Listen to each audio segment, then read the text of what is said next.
Hello అండి అందరికీ. ఈరోజు మా నాన్నమ్మ ఇల్లుని అంటే పూరిల్లు కాబట్టి ఇప్పుడు ప్రజెంట్ డేస్లో విలేజెస్లో కూడా పూరిల్లు చూద్దామన్నా కూడా ఉండట్లేదు. సో నేను మా నాన్నమ్మ ఇల్లుని హోమ్ టూర్లా చేద్దామని అనుకుంటున్నా. సో ఇక్కడ పూరిల్లు అంటే చాలా తక్కువ ఉన్నాయండి మా విలేజ్లో కూడా. ఇదంతా ప్లేస్ అనమాట ఇంటి ముందు. అది రోజు పేడతో గేదెల పేడతో కల్లాపు చల్లుతూ ఉంటుంది. ఇదైతే ఈ చెత్తతోని గడ్డితో ఎండుగడ్డితో ఇయర్లీ వన్స్ కప్పుతారనమాట. నేను ఇంకా మా నాన్నమ్మ ఇంటికి వెళ్తుంటే డీజే కూడా వచ్చేసింది. ఈ చెత్తతో కప్పేసిన దాన్ని నెక్స్ట్ మళ్ళీ సమ్మర్లోనే దీన్ని కప్పుతారు గడ్డితో.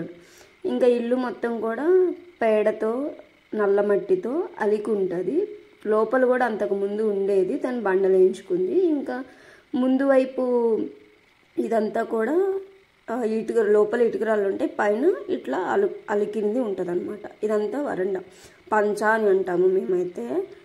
ఈ గుమ్మానికి రెండు వైపులా ఇట్లా అలికింది ఉంటుంది. ఇంకో సైడ్ ఏమో ఇంకా ఇటుకరాళ్ళుతో కట్టేసి ఉందన్నమాట. సో ఇది వెళ్ళడానికి మెయిన్ డోర్ అనమాట. చాలా ఓల్డ్ కాలం పాతకాలం నాటి డోరే అనమాట అది. ఇక్కడ ముందు కొంచెం వైపుకే ఇట్లా అలకటానికి ఉంటుంది. ఇంక ఇవన్నీ కూడా ఇటుకరాళ్ళతో కట్టించుకుంది తర్వాత. సో ఇదంతా మంచము. ఇక్కడ ఈ పంచ మొత్తం కూడా అలికేసుకొని ఉంటుంది. ఎందుకు అంత కిందకి పెట్టాము అంటే వర్షపు నీరు కూడా అట్లా మళ్ళీ పడితే అదంతా తడిచిపోయి పాడవుతుంది అనమాట. అందుకని అంత కిందకి పెట్టేశారు తడవకుండా, ఇటు నుంచి జల్లు పడినా కూడా తడవకుండా. సో ఇప్పుడు లోపలికి వెళ్తే తను ఒక్కటే ఉంటారు, ఎవరిలో ఉండరు అనమాట. సో ఉన్న కొంచెంలో కూడా తను నీట్గా ఉంచుకుంటుంది. ఇక్కడ లోపల ఇంకో మంచం ఉంది. లోపల కూడా అంతా అంతకుముందు తడికిలే అట్లా ఉండి తర్వాత తను అలుక్కోవడం ఇబ్బంది అని చెప్పేసి ఇలా ఇటుకరాళ్ళతో సిమెంట్ వేసి ఇట్లా కట్టించుకుంది. ఒకవైపు అట్లా కట్టించుకుంది, ఒకవైపు ఏమో మళ్ళీ దాన్ని అలిగేసింది. అట్లా పెట్టిన దాన్ని కూడా మళ్ళీ దుమ్ము రావుతుంది అన్నట్టుగా అలిగేసింది. ఇదంతా కూడా అలికింది, మళ్ళీ అలకాలి. ఇంకా మళ్ళీ దానికి సపరేట్గా దేవుడు కూడా ఉంటుంది, కంపల్సరీగా డైలీ పూజ చేయాల్సిందే ఆమె. ఇంకా ఏంటో పని చేసుకుంటుంది నేను వెళ్ళినప్పుడు.